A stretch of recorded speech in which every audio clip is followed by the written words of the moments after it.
Travelers. I'm Josh. And I'm Kahi. And we're the Genshin Guys. Welcome all. This podcast is for fans of Genshin Impact, the mobile game made by Hoyoverse, also known as MiHoYo. Here we talk about our opinions, experiences, and dreams about Genshin Impact. If you like our show, don't forget to subscribe on Apple Music, Spotify, or wherever you're listening to the podcast. So before we get started, Kahi, how are you doing today? Doing alright. I feel like I got just enough sleep before we started this recording. Because I woke up and you sent those videos like in the middle of the night, and I thought, oh great, I was supposed to prepare for this. It's okay. But apparently, yeah, it was pretty short videos, good good material for our podcast today. But yeah, it's the middle of the summer, but somehow there's like a cold front that just kind of came in, so it feels just like winter. Yeah, same. Same for you. Yeah. Ooh, that's good. Good little break from the hot and humid weather, but overall it's pretty good. How about you, Josh? How's the weather up there, other than just being cold? I mean, Any sunlight? it's really on and off. Like, there is sunlight right now, which is cool, but it's like really like one day's cold, the next day's not. I had this weird thing where like the daytime was cold, but then the night was warm, and that was really weird for me. So oh, that is weird. yeah, so that happened. But otherwise, I'm going to Germany soon, for the next week, and I've been adjusting my sleep schedule as much as I can. Some of you know because I actually changed up my schedule. I made it basically indefinite. I don't know when I'm gonna be streaming. But for the next week I won't be streaming. But I've been adjusting my schedule. So like I woke up like at, I don't know, 9 p.m. last night or something like that. And then I'm going to go to sleep around 3 p.m., 4 p.m., just kind of depending on how it goes. But it's really tough adjusting sleep schedule when you're still in your main time zone. But I'm only in Germany for a week, so it's going to be worse if I'm over there like trying to do that while I'm trying to work.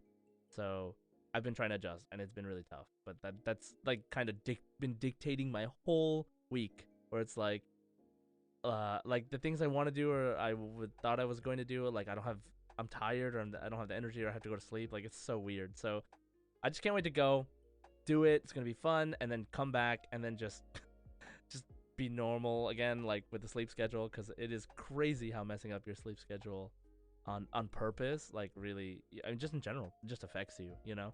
So And then the crossover time zones back and forth. yeah, I'm not looking Let's get back into another schedule. It's better than when I went to Germany last year from Japan, though, because the whole thing was like That's further, isn't it? very long. Yeah, the flight was like super long, and so like I was just on the opposite side of the world, did not prepare whatsoever. So that's why this year I was like, okay, we got to prepare. But anyway, that's how my week's been. It's been like a crazy mix of like, when do I go to sleep today? like it's really weird. So yeah, that's basically it. Before we get started talking about anything in the podcast, I actually want to do a quick shout out. Actually, Kahi, you brought this up. It's been about a year since we started the podcast. That's so crazy. Like, That's almost unbelievable. I did not believe we were doing it for that long. Yeah, it does not feel like a year. Like, it feels like we started 6 months ago. Like, that's what it kind of feels like to me. It feels like we've done it. We've got, we've kind of come into our own. We know what we're doing now, and when we get together to record. But at the same time, For the most part. Yeah, for the most part. Or we give a really good illusion that we know what we're doing.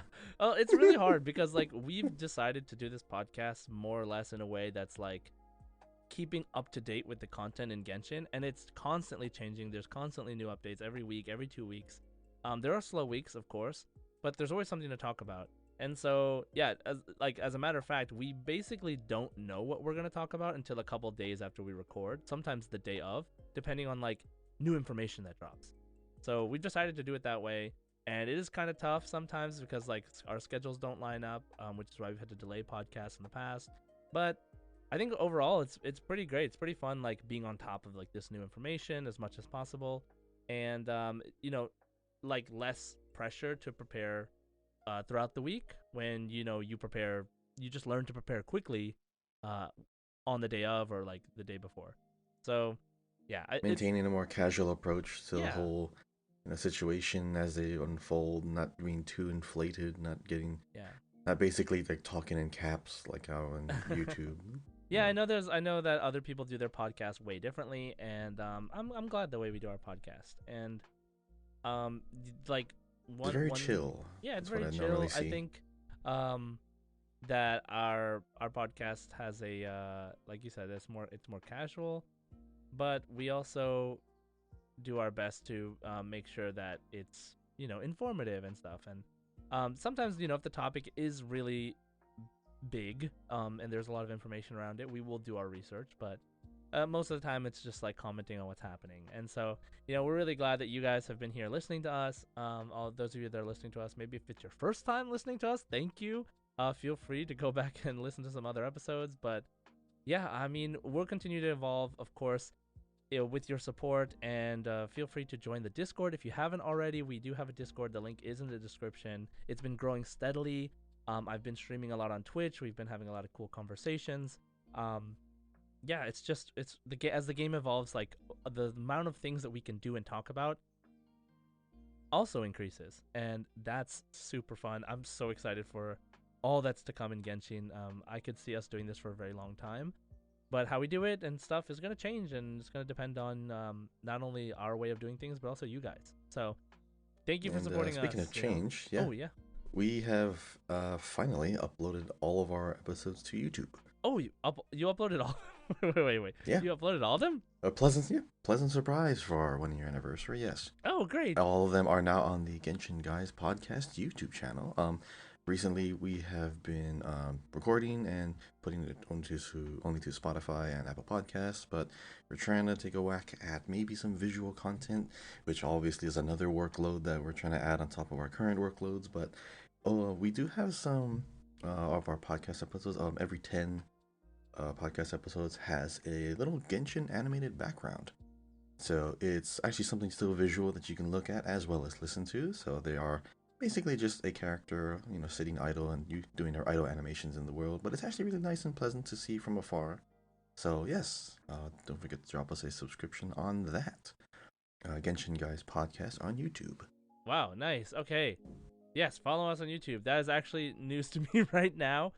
Because I knew Kahi was basically taking care of that, and so, yeah, that's great. Go check it out. If you're a YouTube person, feel free to check it out on YouTube, share it on YouTube, whatever you can do. That we appreciate it, honestly. So great news. Now, so let's get started heading into the content for today's podcast. Let's start with our weeks in Genshin. All right, Kahi, how has your week in Genshin Impact been? Alright, so I accomplished two things. So that team I've been using lately, my Layla, Baiju, Yalan, and Kajing. I found a really cool name for the team because I always name my teams. I don't know if people do this, but I name my teams like thematically. So I called it the Superconductor. The Superconductor? No, Superconductor. The Superconductor. Oh, I see. I love it so much because it actually makes sense because it's great. Superconduct Yeah. with the elemental stuff, and he's a doctor and he's applying Dendro and Kaching and her like 4-piece. So it's like a bloom, like a freeze bloom team, right? Freeze bloom, with yes. hyper bloom in there with like electric. So it has everything. Hyper freeze bloom. So it's 4 different elements, right? So what's good is like I also have crowd control. I can freeze people if I ever need to. I have double shields, healing. Also, which actually makes sense because Baiju doesn't have he doesn't heal for a really high amount, so it makes up for whatever little healing I would need because I have shields anyways. So wait, what weapon once the are you shield using goes on him? down on Baiju, I'm using actually the one from Enkonomiya. No, not Enkonomiya. Oh, what is it called? It kind of looks like a little. It looks like a child's toy. What is it called? Dang it. It looks like a child's toy. Yeah, it's the one that it gives elemental recharge when you use your skill. Hold on, I'm pulling up the weapon now because it looks like it looks like a toy. Let's just see here. Baiju. Here we go. Weapon, the Oath Sworn Eye. Oh, I see. It increases energy recharge by 48% after using elemental skill. And because the coloration matches, and I really just need him to use his skill and his, you know, his big shield as much as possible because he's just a support right now. I tried Right. to use him as like a DPS, but his attack animations are like short and slow. So Right. it was fun, but like he does better as a supporter. So I just relegated that to him. So yeah, I've perfected a team. I also perfected, after all these years, I perfected my Ayaka, because so her stats right now, she has over 2,000 attack. Her crit rate is exactly 50%, and her crit damage is exactly 200%. Wow. Oh, Nice. it's great, and her weapon is Ayato's weapon. Oh, I So it see. actually works. I feel like it works better on her. And then on It looks Ayaka, nice too. Mhm. Yeah, so I actually have like both siblings technically. do you have Miss I have Splitter? no, I do not. Oh, I see. Miss Splitter is like more pinkish, Yeah, it's whereas purple. It doesn't fit the the aesthetic. Yes. yeah, Ayaka's more bluish, glowing. Yeah, so my Ayaka is now perfected. Nice. She's yeah, crowned her skill, crowned her attack, basic attacks. I think her ult's only at like level 8, but it hits super hard anyway, so I don't have to worry about that too much. I want to make sure her basic attacks can just kill everything like like a burst. Speaking of But yeah, perfecting teams, have you tried Spiral Abyss at all this time around? ooh, wait, did it reset? It did reset like I don't know, a week, 2 weeks ago. Oh, actually, yeah. Oh, I did it. I got to like 20. I got to 26 stars because I was trying to use my new team I just to see how see. it does in Spiral Abyss. I see. And once I clear, I mean, the thing is, once I clear Spiral Abyss, even if I don't get all stars, I'm like, yeah, I did it. I don't have to struggle just to get one extra star. It Uh takes too huh. long.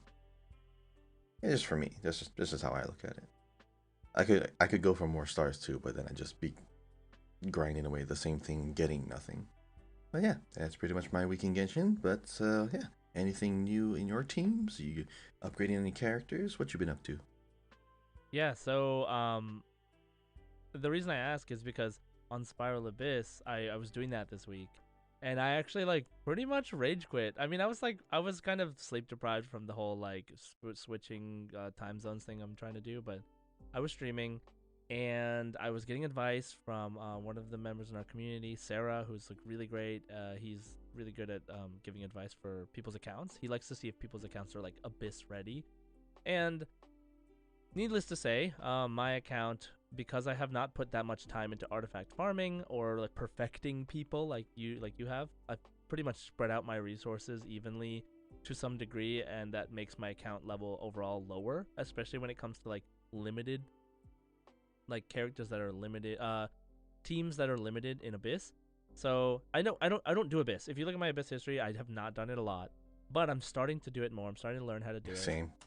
And like my best teams are bloom teams, and this Spiral Abyss cycle is like anti-bloom, like for the most part. Like there you can do some burgeon and stuff like that for like I think the second half, but yeah, it's been pretty hard, and I don't really like dealing with the AIs. I think we talked about this before in a couple episodes ago, but yeah, I was trying it because it's the same enemies, and yeah, it's really, I just feel like the biggest thing that I've learned about Spiral Abyss for me is that pressure of always having time, but also me having like a competitive nature, and like I wanna show my skill because I love doing challenging myself with like action fighting games. The thing is, like if Gensh if Spiral Abyss worked like our limited time events, like where you clear it once and you get the base reward, right? And then let's say you clear it with a certain time for the second and third ones. If it worked that way, I wouldn't feel pressure to like do the best time that I can possibly do. Even if I can't get all 36 stars, I feel like having that system would relieve a lot of anxiety for me when I'm like going in to try it. Because like if I know how to do something, if I watch a guide on it, I will try to do it the right way, and I'll try to do it within a certain amount of time. And like if I'm not efficient enough, I'll just retry. Like I'll feel like, oh, I wasted too much time. I might not get the star. So then like I might not get any rewards. So then I restart it, and then that part becomes frustrating for me, like that process. So yeah, I think if the Abyss changed that, it would make people like me feel better. I would have a reason to at least just clear it. because if I bring a team and I can't and I clear it, but then I get nothing from it, then I'll really feel like I wasted my time, right? So I would love to see them do something like implement something like that. I mean, the combat's already fun enough. Like, I can understand like people going into Spiral Abyss just to test their teams. Like, kind of what I did. But honestly, like, if they don't really add much to the buff or blessing system, because it feels very ordinary, the buffs, and there's only like a limited amount of floors means that there's not as many types of enemies you can go up against. There's not like a you have to like completely shift to another floor. It kind of breaks the tempo of your combat, because you know in Honkai Star Rail you go from like one fight to another. You're constantly moving through a domain, fighting the enemies, so you can still kind of choose how you interact, how fast you go. Right. And their blessing system is great. I really wish they brought something like that into Genshin, They because it might. actually it yeah, I hope so, but you know, there's only so much they can do with a Spiral Abyss. It's one part of the game. This particular game, Genshin Impact, is so diverse in the styles of gameplay that you have at your disposal. You have the creative side, you have the crafting side, you have the exploration side, and the combat side. There's a lot The of TCG areas side. of focus. The TCG, all the mini games, and yeah, a lot of mini games that they announced in the live stream. But Yeah. we'll get to that in just a second. Josh, what else are we going to be talking about today? So we'll move on to our Genshin news, which is really not much. It's just that we had Yoimiya's birthday on June 20th and Sino's birthday on June 22nd. That's basically all the news we have. So ehete nandayo. And then we'll do so we're going to be mainly talking about the 3.8 live stream, because usually during live stream weeks that's all the news we get right there. And Yeah, big news. yeah, always big news. And this time we are hitting some big time news. So let's go ahead and start talking about the live stream. So we saw the new featured character banners, and they are, for the first phase, Klee and Eula. So finally, It's been 84 years. it's been so many. I can't believe she actually said that. Did you hear that? Did you hear what she said? Yeah. She said like it's been 84 years, like in the voice actress. The in the live Titanic stream. meme. Yeah. Oh my goodness. It's like it's crazy, because I think those are the two characters that have not had reruns the longest, like in the longest one single span of time. And I think they were just straight up saving it for this event. I mean, like, they were like focusing really hard on Sumeru, and they just didn't have a place to put Klee and Eula, and maybe they thought it would be too soon. I don't know. It's weird. They probably could have, for the like Windbloom, brought them back, but they have him now. So here we go. If you're a Eula fan who doesn't have Eula, or a Klee fan who doesn't have Klee, this is your chance, right?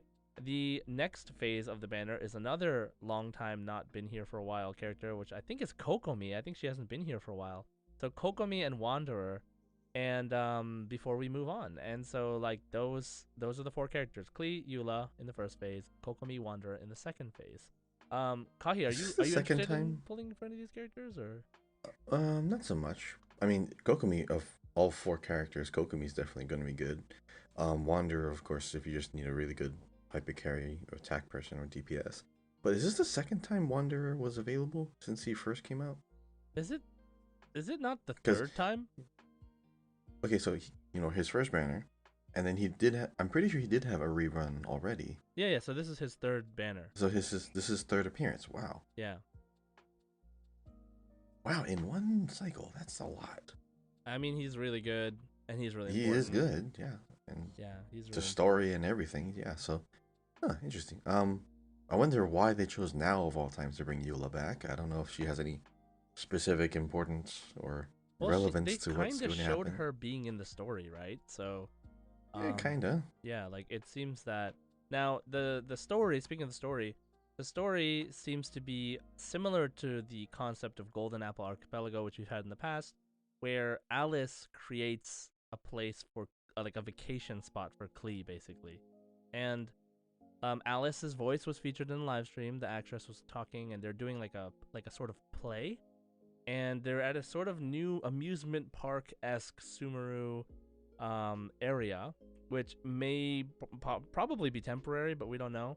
As far as I know, I didn't see anything that said it was temporary, but I'm assuming it's temporary, and it's like a magical little area where you can Bottle see Land? Bottle Land, yes, and I'm assuming you go into like a bottle or something, and that's why it's a temporary area. Like it'll be on a different map, but Like a teapot style? yeah, exactly. And so you go in there, or you go to this new area, and there's like a roller coaster esque thing. Like it looks like the boat, but it's like on a Which rail. looks fun. It looks It cool, honestly and does. you can like jump back and forth between rails. There is like carnival style setups with like booths and things and like a stage, and they're gonna be acting. And during this acting in the story, gives a reason for the new Kaya and Klee outfits. So there's gonna be a new outfit for Kaya, which is free and obtainable by playing the event. And then there's a Klee outfit, which I don't know if it's a 5-star outfit quite yet, but she changes a lot of things about her aesthetically, and she is basically cosplaying her mom. Is what I understand. Like she's like, I'm a mage just like my mommy, and there's this Oh, whole the thing. hat. Yeah, They don't everything, have the and mage her hats. bag is different, like everything, and she has like witch clothes, like pretty different. So yeah, like those are the two new outfits. What do you think about those outfits, by the way, Kahi? Kaya pretty much looks like an Abyss Mage or an Abyss Lector, Yeah. Hashtag which is Kanria. actually really cool. Kaya and Ria, of course. He looked really cool. You also have, I mean, they have two Cryo characters coming back. I don't know if they're saying, hey, Cryo can be really good if you're going into Hydro. Yeah, it's gonna be good to prepare your Cryo characters. So I think it does make sense why they updated Kaya, just because last time they upgraded Lisa and gave her an outfit, Mm-hmm. and before that they upgraded Diluc. So they like the original like core characters are kind of being visually upgraded to some extent, because we got characters for like people from Mondstadt and Liyue, and then who from Inazuma got an outfit. Ayaka got an outfit, Yep. and That's did it. anyone else from Inazuma got it? No, I think it's just No. Ayaka's the only Inazuma character that got an outfit. Mm. No Sumeru characters have gotten an outfit yet. Too new. And then we just have Mondstadt Liyue characters. So it's a way for people to get reminded that hey, you still have these old characters. They're still good. They're still relevant. They're still important to the story. They may Yeah. still actually be good. You know what this means, Going right? into the new This area. means that Barbara, um, Oh right, Lisa, from their and summer event. Kaya have all costumes, but now Amber is left. So part of me is hoping Amber gets like a 5-star outfit, just because I feel like Hoyoverse really likes Amber.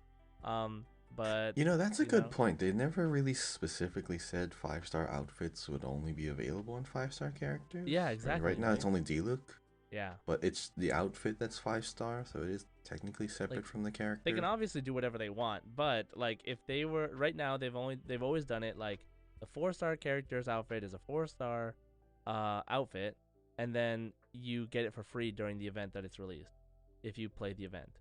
But they have not done a free 4-star outfit for a 5-star.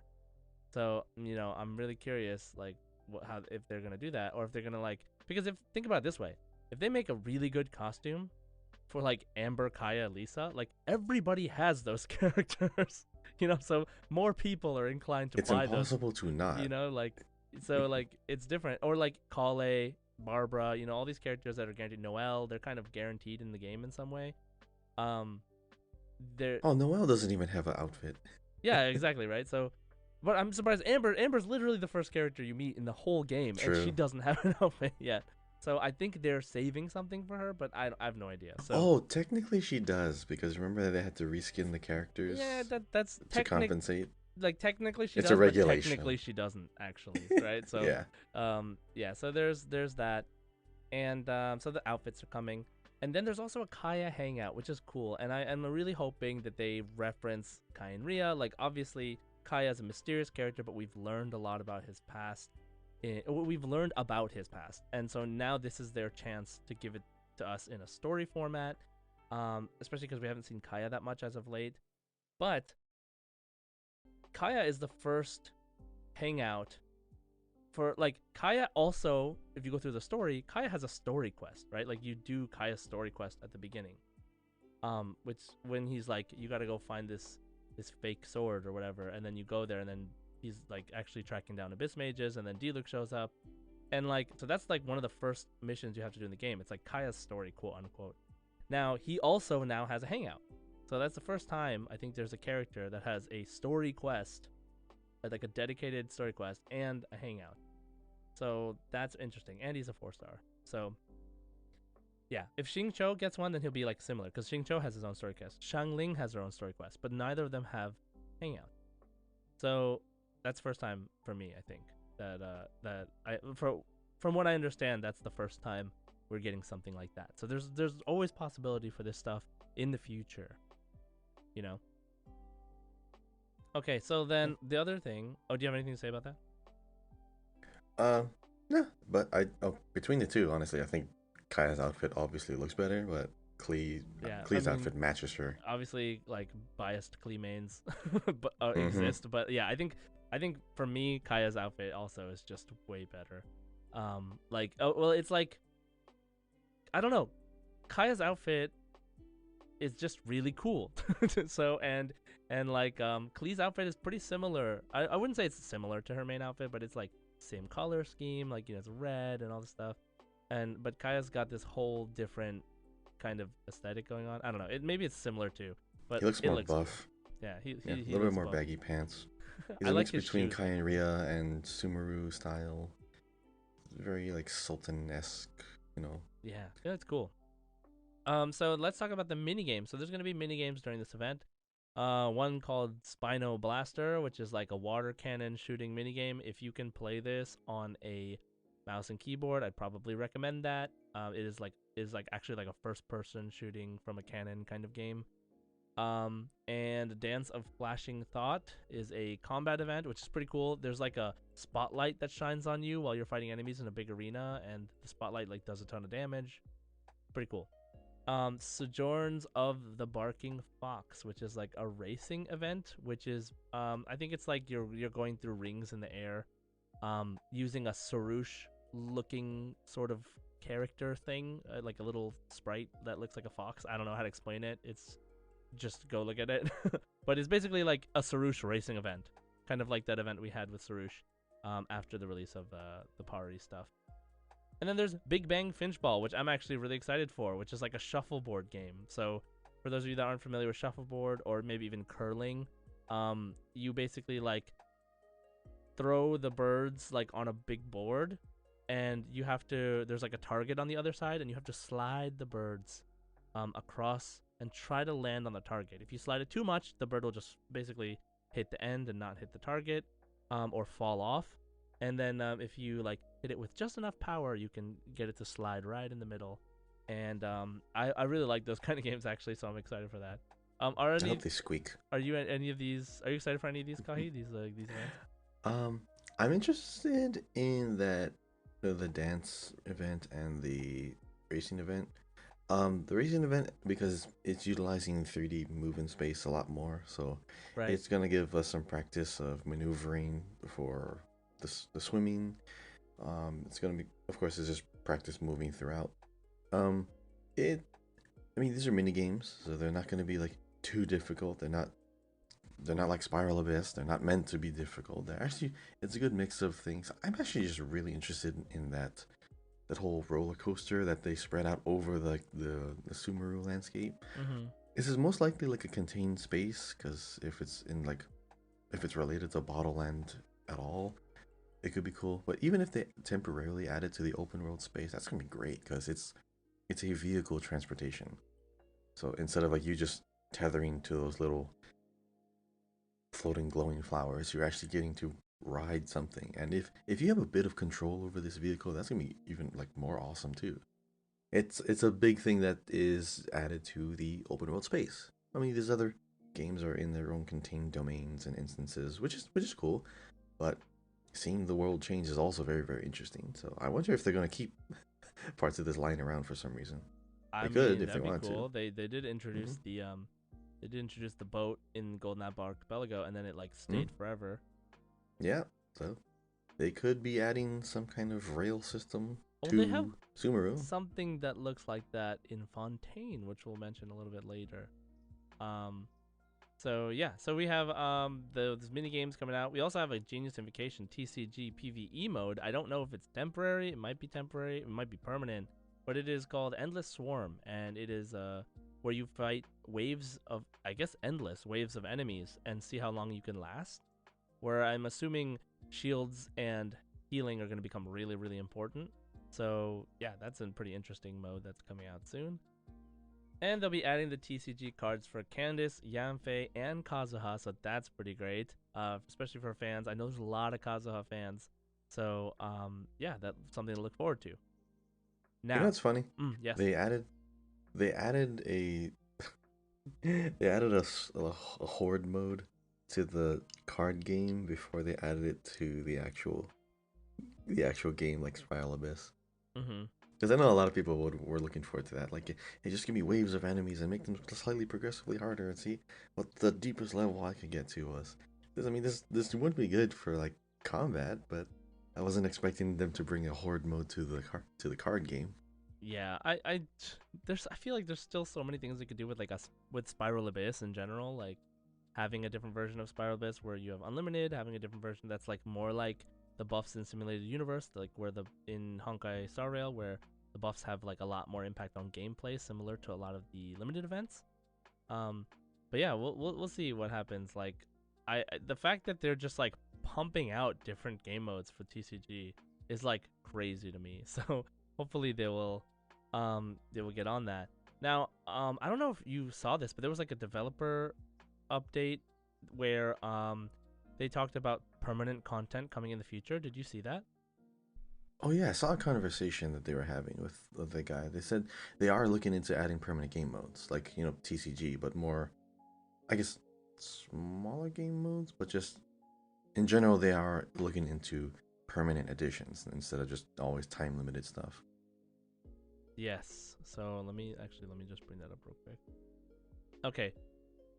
So there was a like sort of developer interview and or like a developer blog update, and they did talk about some new changes that are coming. I believe they're coming in 3.8, but they talked about adding the underground maps to the in-game map finally for like Oh, that's a you know, great feature. that is Yes, like seeing levels. thank you quality of life Hmm. thing, right?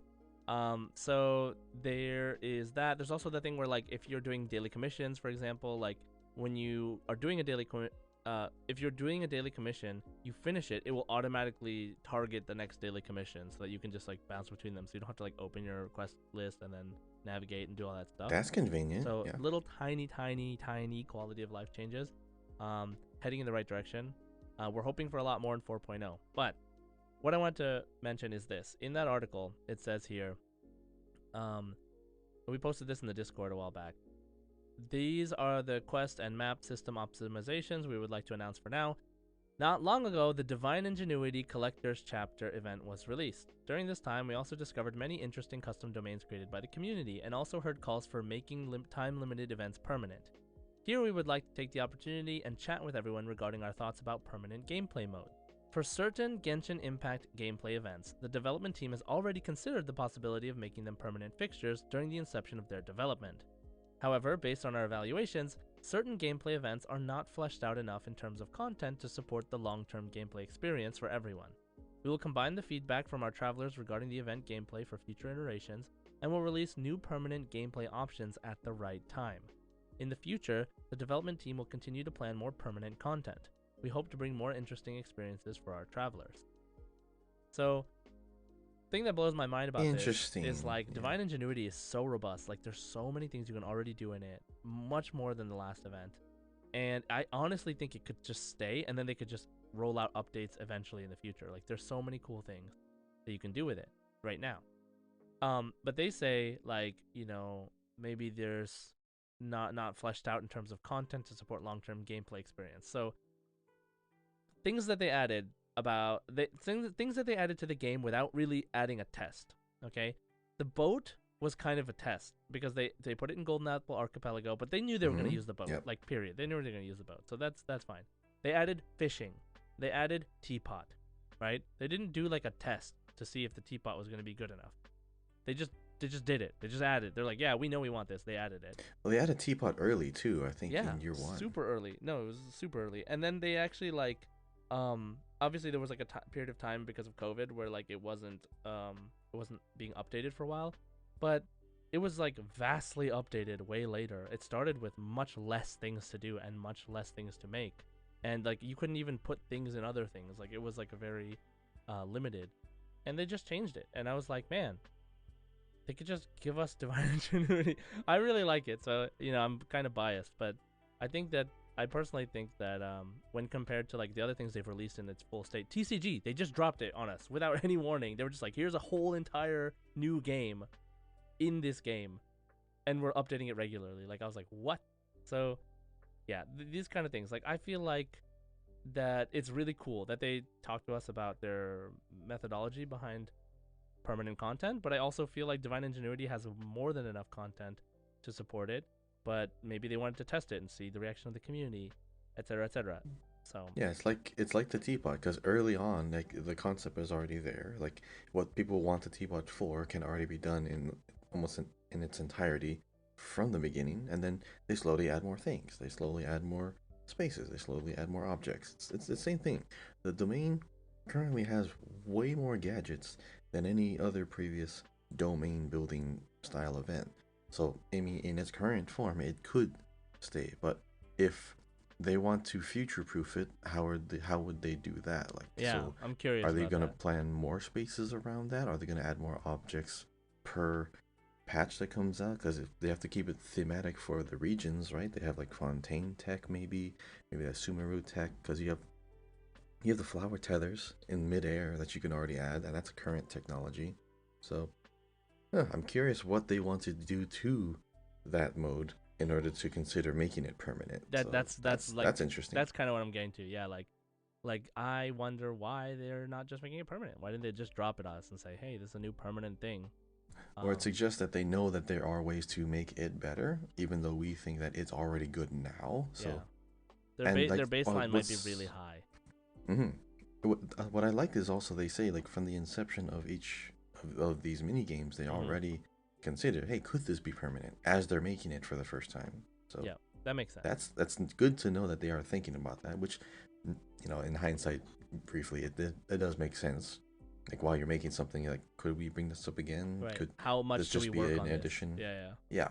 Yeah. Is this gonna justify how much time you put into it?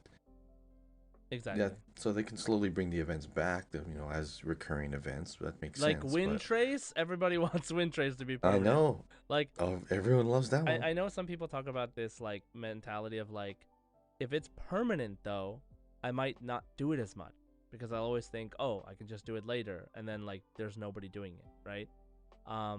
But I think that Wind Trace by itself would even be a good game mode just for like people to play with friends. So that's why I think like when they should just, honestly, they've released it 3 times already. It's been super popular. I feel like they're very close to releasing it as a permanent event. I would like to hope so, because that is a very, very fun game mode that everyone's excited for every time it comes around. And while it's important to have events like that, like it is also a fun, chill event to play with friends that's like more interactive than like some of the other things you can do in the overworld or like other co-op events or like other permanent co-op features. So yeah, so we'll see what happens. I'm so excited for just permanent content, more permanent content. I'm really hoping that 4.0 introduces, or like 4, like in 4, all of Fontaine era like introduces some new permanent content. So yeah, let's be excited. Now, speaking of Fontaine, drum roll, please. There was a huge Fontaine preview at the end of the live stream. Now, this is like full reveal of the first, assumably the first major areas of Fontaine. Now, Well, not everything though. Not a like full reveal, but like well, some of the areas. it was a pretty. I mean, it wasn't like a teaser picture or something. It was like they did at the end of the last live stream where they showed either swimming, which was, now we know, a Fontaine preview because there's going to be no swimming in this patch. Like my idea was like, oh, maybe it's a summer event, maybe they're going to swim and they're going to teach you swimming. nope. Which would have made sense because of Yep. the boat thing. Yeah, But exactly. But they yeah. were like, nope. And they were like, we know what we're doing. And then they showed this new area, a very pristine, clean steampunk vibe. Um, that is, Fontaine's supposedly based on France, so there are like some elements of like steampunk France, I guess. Now, there was a lot shown in the preview. There was like the landscape a little bit, like Aether comes in on a boat on like an aqueduct system, which is like a system that gets water from place to place. So it's like a floating water bridge, like a water highway. I don't know how to explain it Yeah, to. like a water rail. Yeah, like a water rail, Like a right? yeah, water And train. so they have that, and they introduced some things like if you just look at the NPCs walking around, there's like robots walking around.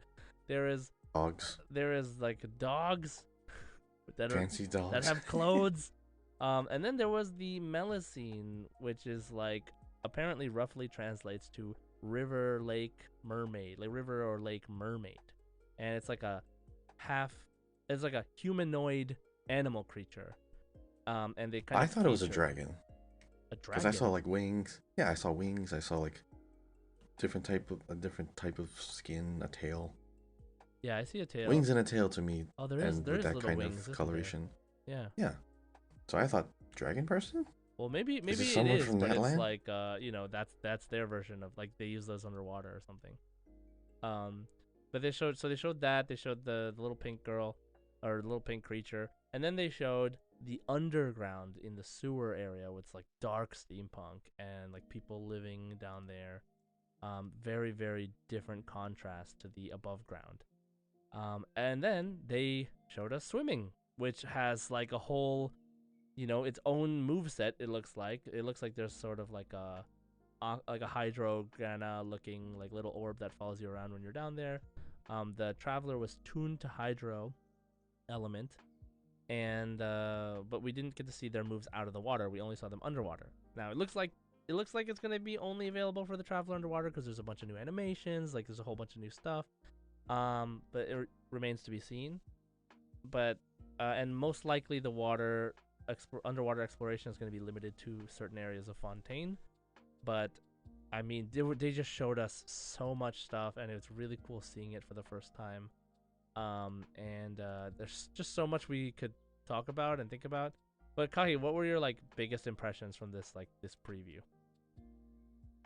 The areas that they showed seemed like they were like a smaller, more contained space. This is not show. They didn't show any of like the large open world spaces, so we're seeing like tiny pockets of this Right. thing. Well, we did see one Mm. one overarching shot with with like mountains and stuff, right? Like mountains coming Right, out of the but ground. like it's kind of in the distance, indicating like there's Yeah. like maybe that's the entryway, or that's like just empty space on your way into Fontaine. But Right. what they didn't really like show or suggest the actual scale of the new area in Fontaine, unless there's a lot of use of above ground and underground space, kind of like how in the desert you have some things on the top and the sand, but a lot of it is underground. Also, in the grand scheme of things of Fontaine compared to Sumeru I think is like the biggest spatial addition to the game. I'm pretty sure because like you have the forest region Oh yeah, and the yeah. desert And the region desert. and the above and underground It's with vertical gigantic. space. Yeah, Yeah. it's huge. I have like it's bigger than Leeway and the Chasm, I think, Oh yeah, for sure. in terms of just For explorable space. sure. So Yeah. Fontaine does have a pretty high bar or yeah, we have a pretty high standard for what to expect as far as like open world space now. But I really do not feel like we saw 10% Yeah. Oh of the yeah. Fontaine area. I mean, they really just like focused on like two area so they showed a very tiny like one little hallway of the underground sewer area, and then they showed like the like main street of the main city is what it looks like, and then the like big giant courthouse looking, like, I don't know, like it looks like an academy of some sort, but I'm assuming it's a Oh, the one courthouse. that had like the The organs on the top, organs. yeah, like Yeah. that court of Fontaine looking area. with a big We're talking about the waterfall. musical organs, not the Yes, weird there aren't internal just like organs. livers and spleens and Yeah. stuff like pasted on top of the building. It's definitely not that. Or is it? So yeah, we saw that. So we only saw those two areas. Now, most of that area is like very small actually. So just imagining them filling out any sort of area on the map, like these are just tiny, like you said, 10% maybe, not even maybe, of like Fontaine. And if the sewage system place is underground, then that actually suggests that there is multiple layers, and that like even within the same space we can have a lot more explorable space. So, and then plus there's the underwater part. So that underwater, now when we see water on the map up until now, it's just how to connect one part of land to the other. But now it actually has a 3D underwater space, which is even more exploration. So it looks like they're starting to head toward exploring more in a smaller area of the map, right? So like you have, if you look at any part of the map right now, like Dragonspine is I guess the best example. It's so vertical, like it goes up, but it does not take up much space on the World Teyvat map. But there's a lot of explorable space because you can go in the mountain, you can go under the mountain, you can go above the mountain. So I think they're going to be experimenting with that, similar to like how in Sumeru you could go under the desert and all this stuff. But now you have water included in there, and you have the underground sewer system looking area, which could just be very well under the entirety of the Fontaine main city, which is more explorable space. So, You know what I think actually? what's Now up? that I'm looking at this more analytically, so a lot of the space that we saw, like the main city area where that Milazine Mm-hmm. person was just walking through, a lot of them had shops or like doors with like ropes that line people up to get into. So I mean, I think these are like buildings we can go into, but not just walk right into like an open world space. So like you Right. can interact with the NPC and they load you in to the building. Like the Knights of So Harmonious. kind of yeah, like that, because Sumeru has that. You have like the little cafe area that you can go into. You have you have things that are suggested to be in that world, but you have to still click and load up a small part of that world, like going load the building, and then you go into the building. Because if Fontaine has like anything music related, like music halls, like we saw that big building with the pipe organs at the top. I mean, if they have anything like art galleries or opera halls, something like that. I mean, I think it might be better that it is loaded in like that. You just have the building, but then you click the NPC and it takes time to load up the bigger space inside, and then you just leave. So it might actually be good. Like it might not take a big space on the map, but there are spaces to load while you're in that space. Right, exactly. So, I mean, we'll see how creative they get with it, right? Because like you're saying like how is this next space going to compare to Sumeru? But I don't think every new area is going to be as big as Sumeru going forward. At least I not hope it'd on be the map. great. I mean, not like on the map. You know what I mean? So like they're going to add layers to it, right? Um, so we also, I mean, if Snezhnaya is anything like real world Russia and how much space it takes up on the world in the real world, um, then it's going to be huge and it's going to take up like the entire top half of the map most likely. But if they don't go that route, then we really have no idea how they're going to balance how much space is used by each nation on the map, and if there isn't any space that's not claimed by any individual nation on the map as well. So we have to consider that too. Plus, we have to consider the fact that we may have. So we're going to Celestia eventually, I assume, but there could be more things in the sky somewhere that we just can't see. So there could be more layers to the whole thing. Now, yeah. So we really have no idea, but they did preview. It's the first time we are aesthetically seeing Fontaine. So it's really exciting to start imagining what's gonna be like. Now, speaking of like Fontaine itself, I mean, so there's a lot of things that we've learned about Fontaine through events, through NPCs, and we learned about like that there's an energy crisis there, and that there people are trying to find and invent new ways of providing energy to the city. Obviously, if you look at the city, it probably uses a lot of energy, and it has steampunk vibes, but maybe they use some kind of energy that is very like some resource that is scarce. The boats don't have sails, so they have engines. Yes, That's an exactly. interesting detail. So that means that they're powered by something, and they're not just floating with the wind. And so there's also the fact of the old Archon being like killed during the war 500 years ago, and during the Cataclysm, and the new Archon, uh, I don't know, like the new Archon. Focalors. Yeah, so the new Archon. Okay, wait. Let me put it this way: the old Archon had, it seems like had something to do with like cleaning the water, maybe, and like caring for the Oceanids, right? Like we fight one of the Oceanids who escaped from Fontaine into Liyue, and that's one of the world bosses, and they talk about it. And then we have like they left because I don't know, they didn't get along with the new Archon or something. They mentioned this story a little bit in the Pari world quest, because the Pari are sort of descended from the old Archon, and like the Oceanids, like there's some connection, deep connection there that I'm hoping we find out even more about Yeah, during similar this. character model. Right? Yeah, The little they have fins, obvious floating fins. influences, right? And I think they consider the Hydro Archon their god, sort of, the old Hydro Archon. So yeah, so there's a lot that we can dive into that in the future for sure. I'm sure we'll do like a lower focused episode on that. But yeah, there's just so much stuff we're looking forward to. Is there something like you're hoping to be revealed that you've been wondering about Fontaine, Kahi?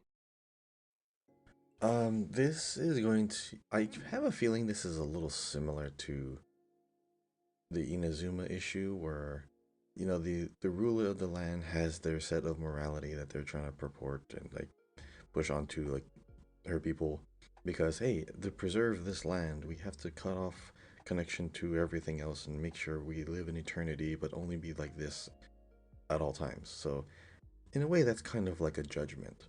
In a way, that's like enacting a law or rule, and everything has to abide by this. Now, in Fontaine, we know the theme is going to be, justice and law abiding, or just coming up with rules. But even those rules and laws, they're set by people, they're set by entities that come up with the rule, and that's basically a reflection of their moral stance, too. So, for this one, I believe Nahida was saying that Folklores had kind of like a very interesting personality. So I'm assuming like if she has any kind of personality where she maybe is quick to judge or maybe makes rash decisions, then that could reflect on the nation itself. Maybe she may not have a lot of, supporters. She may have some enemies because they don't like how she's making those decisions. Right.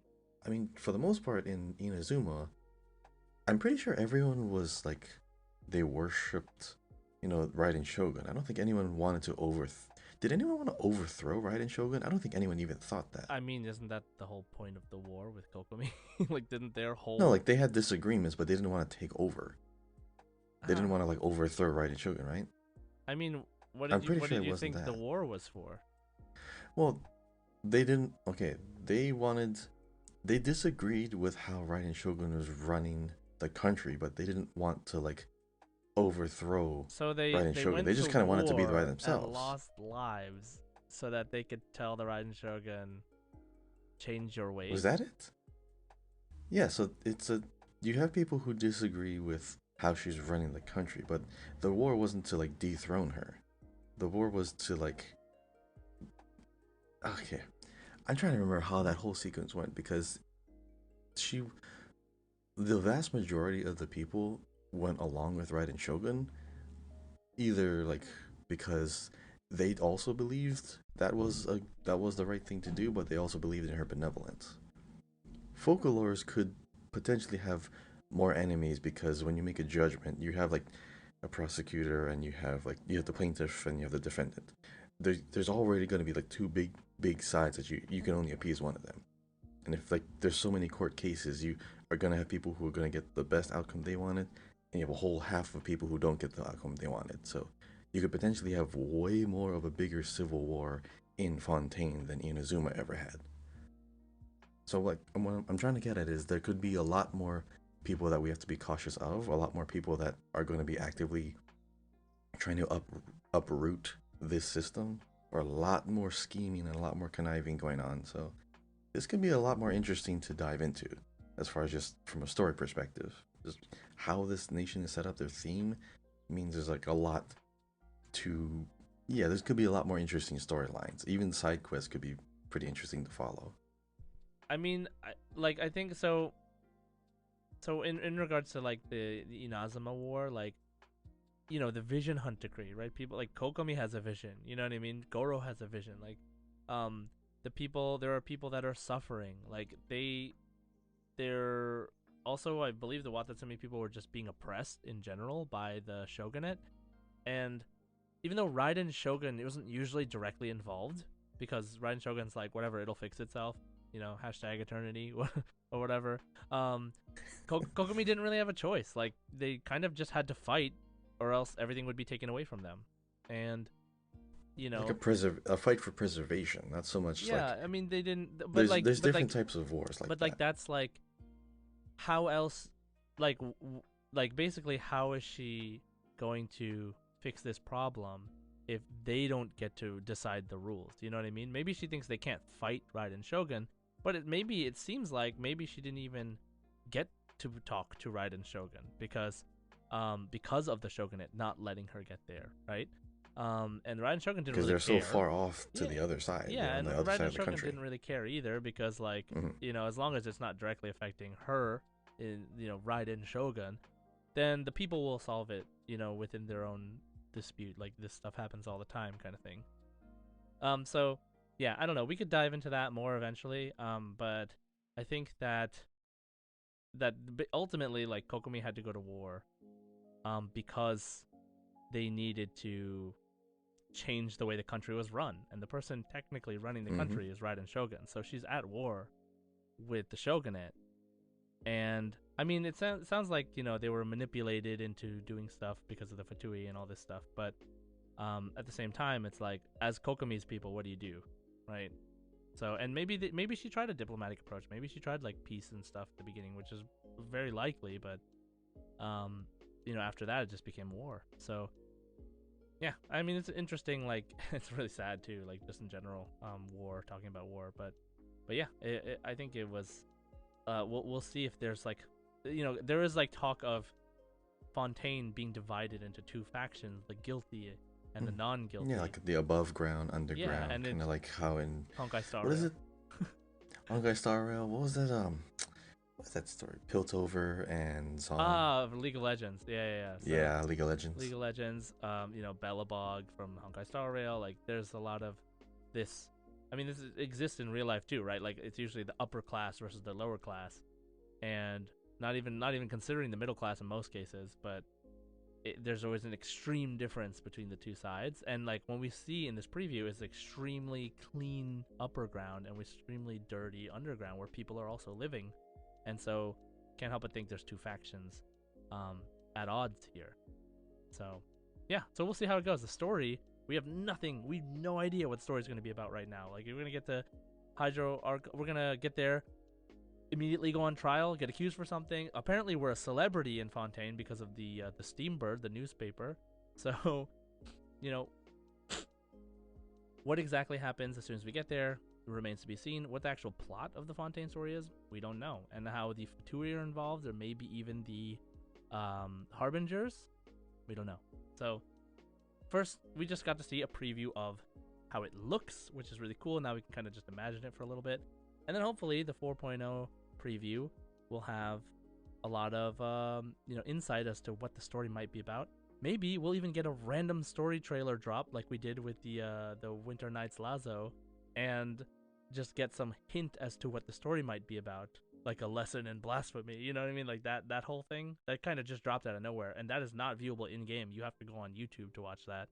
So maybe we'll get something like that. Who knows? We'll see. So that is our little discussion about what we've seen in the 3.8 live stream. Lots of stuff, obviously. Huge deal getting to go to a new region, and it's really just the beginning of our time in Fontaine, and we haven't even started yet. This is not even this patch, next patch, and yeah, we'll be here covering it. So, of course, if you guys want to talk about it, you're excited, join the Discord. We have lots of conversations about this stuff daily, and we'd love to see you there. Okay, so speaking of Discord, we had our community discussion question last week, and that question was, if you could add a new skill to a character, who and what would you add to it? What would be the name? What would be the effects? Yada yada yada. So, Kahi, do you have an idea for a skill that you would like to add to a character? So I would add a type of charging skill. It's like something you can hold and decide when you're gonna release it. It's kind of like there's a few people who have this type of ability. You have Beto, obviously, you can hold her counter. You have Candace, who can hold her shield as a counter, but also Hazel, where you can hold his skill and it charges up until you get the 4 stacks, and then you can release the skill. But those stacks actually get passively, added and regenerated based on your elemental reactions. So it's a way to like charge the skill passively without actually having to hold the button. But the idea of having a charged skill implies an added amount of strength or power to that skill, which I like because everyone likes feeling more powerful. Everyone likes feeling stronger. Right. So me personally, I like claymores because I mean they do attack slow, but they have the feeling and the effect of hitting very, very hard. So basically, what I would add is a skill to their charge attack. Wouldn't just be a big spin, they would have a charged big claymore slash. Because if you can time it where you have an enemy who's either like stunned or downed or frozen or something, caught in a bubble or whatever, you can just charge an attack and just one shot them, which is always satisfying. Like, it's always satisfying when you do one big move and everyone's defeated. It's always satisfying when you do like your burst. Like, I don't know, what's a good example? Raiden Shogun. Raiden Shogun, when you do her burst, her first slash, usually you want everyone to die in that one slash, and then you're just cleaning up everything else with the rest of the attack. Right. But it's always so satisfying to have like one big attack that just levels the playing field. It's great. So Nice. Kind of I like. wouldn't really add it to one character, but just an effect of a charged claymore slash. Wait. So can you, like, for who? For example, just like a specific example for who it would be for. Okay, maybe it's like, okay, if I had to boil it down to a skill, it would probably be definitely Dea, where I could hold her skill instead of just dropping the field. You could like charge her attack, and the longer you charge, the bigger the field that she leaves for like her pyro interaction. So I would effectively change that to just hold the skill, do one big like ground pound, and then it leaves that pyro field. That's what I would change. That's what I would add it to. Nice. So what about you, Josh? Did you have a character that you wanted to change, add, or augment? Yeah, of course. So, Yoimiya is my main, right? And I feel like Of course, Yoimiya. of course. So here's the thing, right? And I've talked about this multiple times before. Yoimiya's burst in her like in a lot of her like optimal builds and the way you builds and the way you play her is useless.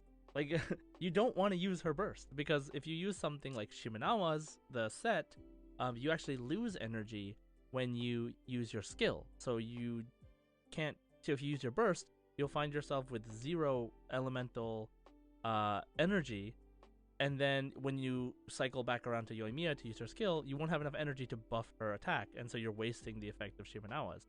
Now, basically what this ends up being is that people just use machine gun Yoimiya, where they're just like, they put a bunch of buffs, and then they just like mash the attack button, da da da da da da da, and that's it. That's like how you play Yoimiya. And so that kind of is like, that's fine, but I feel like it's a waste to have it not have that attack. So I mean, there's ways to play her, and I'm gonna start experimenting with different ways to play her where I can use that ability because I feel like it's a waste. Now, what I would add to her is, because she's really agile and she uses firecrackers, fireworks, and bombs and stuff like that, right?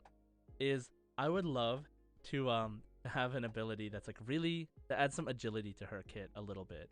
But it's like a really specific thing, and this would be probably really hard to do, but this is just dreams, okay?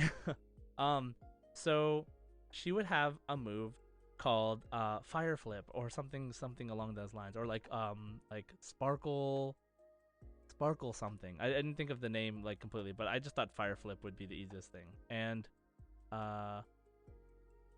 what's it called? So what it would do is, when you're near an enemy, you would actually, you have to be near the enemy to use it. and you would actually vault over the enemy. And when you vault over them, it puts a sparkler on them that blows up after a certain amount of time. And you can use this 3 times in succession. So you can flip over an enemy, flip over an enemy, flip over an enemy. And the third time, and you can do it on the same enemy too. Now, the third time you use it, you kick flip off of the enemy and shoot the sparkler, and it blows it up immediately, and it changes to the other sparklers if they're close enough. Also, like leaving them kind of like Hu Tao. Like you do a charge attack, it leaves a flower blossom that explodes after a while. Kind of like that. But you can trigger it on if you do it the full combo, and then like basically at the end of that you would be far enough away to start auto attacking again. Like because you would kick off of it and then you would shoot it and the enemies would blow up and it would do pyro damage. But I would like because like, I love looking at her auto attack animation where she like flips and like does all this cool stuff where she spins around. And like she's just so agile, but like all I'm ever doing is pressing circle or pressing attack. And I want something. I mean, it would be cool to have something in close range that lets her get to far range. And then it would be cool to have a skill that helps her move around a little bit. So yeah, and then whether or not you would still use your burst, I have no idea. But like all I know is I want another skill for her that I can use because I feel like all I ever do is auto attack with her. So yeah, that's kind of what I would do. That is where she shines. So sure, her basic attacks, especially when they're skill buffs or basic attacks, yeah, it is really powerful. It's just when weird it's pyro. not to use your burst, you know? It's weird to feel like using my burst is Yeah, actually true. wasteful. So yeah, so in that case, let's check what other people are saying. So let's check the Discord. Okay, so we don't have that many, but we have a long one. So first is Meowie, who says shadow manipulation. It works with necromancy, like the Shadow Monarch from Solo Leveling, which I haven't seen or read. And I'd give it to Paimon. She'd keep it a secret from Traveler. Okay, sure. Did you see Solo Leveling or did you read it? I don't think the anime's out yet. Oh, Solo Level. Yeah, that's a pretty Korean, popular manga. Korean manga. Oh, it's Korean. Okay. Yeah. Oh, the author passed away, didn't he? Oh, I don't know. I didn't know about that. It was a while ago because they put it on pause for a little bit. I'm pretty sure it was either the artist or the author. I see. Okay, well I'll look it up later. But I heard it's like pretty good and it's pretty popular. So, Solido says, I second necromancy. I love summoning minions and could tie into abyssal energies, and we know characters would have opinions on it, like Hu Tao and Chi Chi. Nice. Okay, so yeah, well, why not? Ketsaya says, I want the ability to switch element on Tartaglia. When you switch the weapon, it'll be called indecisive. yeah, I mean, that makes sense. That's actually that makes sense. That's clever. Yeah. Tate M says, I'd want each Geo character to have a second skill to build some sort of construct that can enhance their Geo skill in burst. Each one could be the original construct and then apply some type of effect with them paired with the skill/burst. Ningguang kinda has it, with her wall turning into extra shards. One idea of mine is to give Noelle shields for her teammates, but make them immovable and they can hide and heal/shield. Interesting. I give shield like it makes sense for Geo characters to create Geo constructs. Yeah. That's kind of part of their whole element to begin with, most the of them creation don't. of it. Most of them don't create True. Geo construct. I mean, Yunjin, for example. Albedo. Yeah. Albedo technically has a Geo construct, but it doesn't physically occupy space. It's just like a platform. It does. No, it does. It does. Like anything that you can bounce energy waves off of with Zhongli's pillar is a Geo construct, right? Right. So it is a Geo construct, but I'm not saying it's a physical collidable object. Like it lifts you, but like enemies can't walk into it. You can't hide behind it. It doesn't give cover. Yeah. Well, enemies can get lifted up, but what's right. It called? So like some kind of like augment to movement. Sure. I mean, like the other thing is like, for example, like Goro puts down like a magic flag. Like it doesn't actually have any physical. It's not a construct. Period. Yeah. Right. It's just a field. Yeah, and Yunjin also does not have anything at all that makes a construct. So like, stuff like that. And let's see here. Yunjin could build 2 to 3 staffs or flagpoles that can enhance defense or normal attack. See, that would be cool. Like actually put down flagpoles, and those would count as Geo construct. Or in the case of Ito, he can make a pen that allows him to make more pets. Oh, that'd be interesting. So like he has Ushi, and then like he makes like a pen, like a big area where like he can throw more inside that area, so he can throw like 2 or 3 Ushis. That'd be Oh, pretty like make a battle ring. yeah. I mean, you can kind of do that with Albedo's burst, or Traveler's burst. Sorry, Traveler's burst. Yeah, the little crystals in the circle. Yeah. So yeah, that's pretty interesting. Yeah, Geo constructs are something I was really excited for, but like we just don't get them that much. Like, I mean, obviously Geo has been left in the dust since Dendro came out, because now we have more Dendro characters than Geo characters.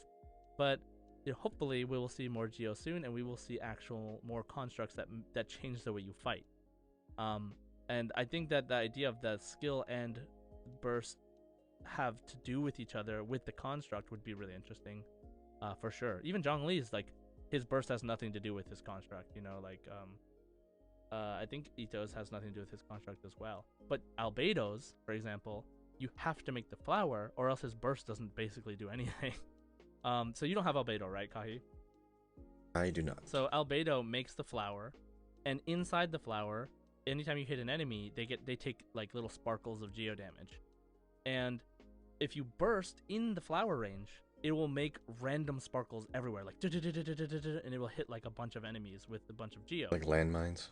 Yeah, but in the air. So like, Oh. and if you don't have the flower, his burst just hits enemies once, like boom, that's it, and it doesn't do that much damage. But you have to be in his flower range, in the circle, and then burst, and then it does more. So it's kind of like Ningguang. If you use her wall and you burst, then her burst will do more. It will have more attacks and do more things. And there's even yeah, I think you actually have to walk through her wall to get a geo buff. Yes, and you can also do that. And I think there's like it's either a constellation or her passive talent, where if you destroy her wall, I think it's a constellation. If you destroy her wall with her burst, you instantly get her wall back on cooldown, off cooldown. So yeah, I think that's a constellation. Yeah, so stuff like that. I would love to see more geo constructs in the future, for reals. So peachy oranges here. This is the kind of longer one, but I have 2 ideas, one goofy and one with details. One is like sunrise sunshine with Yao Yao makes all enemies and creatures adore Yao Yao. They go on a picnic together and share stories. Then the enemies and creatures leave and go along with their life very happily. Perfect. This is about dreams, so keep dreaming. But here, swept away by with Kokomi. It would be like a second burst, cost 200 energy. Well, okay, crazy. So you basically never use it. Wow, that's insane. She transforms into like a different design. Like her outfit like changes and everything, more than it already does in her normal burst, I guess, with that whole water thing that she has. She stays in this state until she gets hit, and you can't use shields. Cannot generate energy or receive any energy. As a passive, she would launch waves similarly to the Geo ones of certain opponent buffs every 2 seconds, with 100% crit rate, dealing 1.4% max HP, normal attacks. So she basically gets a whole new kit in this burst. And then as soon as she gets hit once, she gets hit out of it. And her normal attacks like do like kicks with like waves on them. Charged attack does like a huge like tidal wave stomp thing. Her skill has 2 charges, and it's like a blows bubbles. And the burst second ability, her second burst when she's in this mode, she turns into like a water dragon and acts like Yelan's skill, so like you go really fast, like and hit enemies. Yeah, like, and when she can put the enemies in bubbles, kind of like the water mages, and then when she pops them, it does extra damage, and she can pop them with the dragon mode. So very, very expansive, very passion project. Sorry, this is long passion project. But yeah, Peachy has like this idea of like just basically giving Kokomi a whole second kit built into her kit somehow. But it's like kind of OP, but it's really high risk, high reward, because you lose all your energy. You don't get any energy while you're using it, but as soon as you get hit once, you lose it, which I think is such an interesting concept. Yeah. I don't think they would ever do that because that would introduce this element of difficulty, but like I think that is an interesting concept for sure, to be like if you get hit, you lose this like super buff. Well, I love everything about this. That is literally the only thing it would change. Maybe not one hit, but like when you're in this mode, you have like a new health bar that it's, It's either like it one, will two, expire three, after right? time, or if you get hit enough times, you get forced out of the mode. So you do Yeah. have to play kind of defensively. But if it upgrades your little bubble attacks, little water bubbles to huge water bubbles, you get more skill usage, and you get like actual waves of water, which is good. Yeah, new kit like you said. But man, can you imagine if someone saves 200 energy, gets hit by like Yeah. one little thing on the ground, like the fire on the grass, and then you get knocked out of it. Oh, that'd be so frustrating. So yeah, that's the only thing I would change, but I love this idea. Yeah, I mean, just the idea of like changing the kit entirely. It's something I thought like Child would have when he came out. You know what I mean? Like, it's kind of close. He does have that. Like, he has like his all his normal attacks change. His A charge switch of attack mode. changes. He switches weapons. Switches range. His burst is different. Like, he is the closest thing to like this being a thing, and that just shows like there is potential for more designs where they like flip character skills on like a in like a stance or something. But anyway, so thanks Peachy for sharing.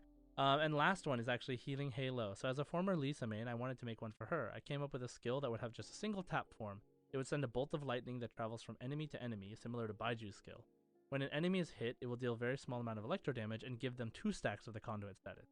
It would also give a slow effect to all enemies hit for 3 seconds.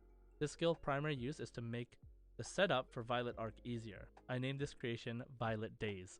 That's great. I think Lisa would be so much better if she had another way to generate conduit status, Ugh, please, like yes, that'd be great. than just tapping the circle over and over again, for one enemy at a time, basically.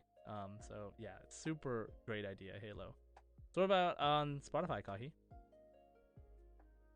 All right, on Spotify, we have a few answers here. Um, First one is from what's his name here? Oh, Octira. So Octira says, I would create a stealth mode for Kirara similar to Sela in Honkai Star Rail. It would be called Ambush Predator. It would also give a damage bonus to your first hit if it occurs from behind. Ooh, I Okay, like so that. basically giving her like a little stealth ability. Yeah, I Wait, mean, Yelan could who's also have the... that if she wanted Yeah, to. Yelan has the only... I think Yelan's the only one that can go in, like, technically invisible. I think so too. Yeah, I don't know of any other character that does that. Interesting. Well, we have next up Billy Dottie, a skill for Dia, which adds to her attack on a percentage of her HP, similar to Noelle's burst, so Dia can do better damage. Oh, See, I'm all for like getting damage buffs, but man, if it's just a scaling and it doesn't change any skill or whatever, it's the same thing though. it's I sad mean, I'm all how for like not used buffs. she is, you know. I know. Oh, I love Dia though. Yeah, She's same, great. same. Next up we have interesting name. Me, 13th of the Harbingers. It says it would be for a child and he would enter his delusion form, Oh like the yeah, second form in the boss. You could still use the other skill, but it would be Electro and the name would be Zapping Thunder. Yep, see, a lot of people really wanted that when Child came out. I mean, we're introduced to that part of him being able to do that, and then we just like get him, and he's literally not able to do that. Like, it's so weird, right? Like, I don't expect Scaramouche as Wanderer as a playable character to turn into a giant mech, but I would expect Cloud. I would expect Tartaglia or Child to be able to just like flip on his delusion whenever he wants to use it. But I guess like the part of the reasoning could be like, that delusion actually does bad for you to use for long periods of time, even though apparently Child is fine with it. But like, yeah, I guess I don't know. I still secretly wish that they release another version of Child in the future that has his delusion available, but we'll see. What else we got? Well, next up we have the Prinzessin der Vertelung. I would add a skill to Fischl. Of course, they would add a skill to Fischl named Words of Vertelung. If you use the skill, she'll start to talk and basically talk people to death. In the end, she asks where all the opponents went. I love that. This is interesting. Like having like an aura of damage, because the mini game coming up, you like have a spotlight and anyone in Yeah. the spotlight gets hit. See, that's so interesting because Dory has something like that. There was a You keep- fighting game I played where like the character has a thing where they do a little speech, and it's a fighting game, like a one-on-one fighting game, right? And if you can complete this entire speech in the course of the match, like in one go, like you knock the opponent down and you immediately start it, and it finishes after like 5 or 6 seconds, then you get like a super buff. Like if you can somehow manage to do that, like it's so hard to do What because game is this? This sounds interesting. oh man, I'll look it up. But like, yeah, it is. It's really interesting. Like a ritual, or like a spell cast in the middle of a fighting game. Alright, well, interesting here. Next up we have James. This one is hard to choose. I might add one move to Dia called the Sandstorm Vortex. She'd summon a vortex which sucks enemies in while she hits them with her burst. And of course, hashtag Klee. Yes, James. At this point, I believe even all of our audience knows you are a Klee main. Last we have Peter. Peter says, I want Yaimiko to be able to summon a Kitsune that heals, buffs, or attacks for you, and I will call it May the Kitsune Come Forth or something. I know it's a lame name, but I couldn't think of anything or something. But I actually like something like this, like the three Kitsune pillars that you summon, each have a different effect. Because what I like about this is because maybe it seems very monotonous to like go out and always have to put 3 down before you leave. Sometimes if I only wanted that one first pillar from Yaimiko, I just summon 1 pillar, attack a few, then leave. So I get to choose like how I put these pillars down. Well, of course, bigger effect with all 3. Right. I like this. Yeah, that makes sense. Different effects. Alright, and that is all from Spotify. Okay, so that's it for our community discussion question. For next week's question, what are you most excited for from version 3.8? Let us know on Twitter, in the Discord, on Spotify, YouTube now. Yeah, let us know, and we will maybe share your answer on the next episode. So, feel free to join us in that. Now, let's go to our last segment, which is the One Last Wish segment. Kahi, are you ready? I am ready, and I have the perfect amount of wishes. I have 69 wishes. Oh, never mind. Okay, like I thought you were like perfect amount of wishes for one last wish. 1. 1. That'd be funny though. Okay, but, so yeah. Okay. What are you gonna roll for? Okay. I don't need Alhaitham, but I might as well since he's here. Have some good weapons. I don't need the swords really. I've got elemental mastery swords. I'll go for Alhaitham. I'll just try it out. Okay. Build pity, you know? Yeah, you know. Alright, wish 1. Coming. Oh, it's purple. Oh. Ooh. Zhangling! It's been so long. Oh. Alright. Oh, I have a max consolation. Okay, cool. Oh, there you go. Alright, your turn. Alright, I'm gonna be rolling on the weapon banner. I already have Light of Foliar Incision, but I'm gonna try to get Freedom Sworn. Ready? Go! It is blue, and so am I. Aw, rip. Ferrous Since I Shadow. win this round. Ferrous Shadow. The claymore that turns red, I think, right? No, that's Blood Tainted Greatsword. Oh, that's true. Yeah, never mind then. He's used that on Beto like the entire time. All right, well, there we go. Kahi, I just rolled again just cause, and I got Kave. So C5 Kahi. Oh no! That doesn't count. That's not the one last win. Doesn't count. Yeah. No. You win. You got the purple. Okay, how about I roll one more time? Okay, go. Two last wishes, just to even it out. 2 last wishes. Okay. You know what? I'm gonna roll Alhaitham again. All right. Ah, it's purple. Yes. What? I got Yao Yao. Oh, nice. Oh, you got purple also. Yep, I got 2. Oh, okay, so I win. See, that's what you get for breaking tradition. Oh my God, you're right. But whatever. I got C5 Kave. C5 Kave. That's worth it. Just like L'Oreal, because I'm worth it. All right, I'm not getting paid for that. All right, so I don't even use L'Oreal. Sponsored. We have to say it in disclaimer. We're not sponsored. No, we're not sponsored. Don't sue us.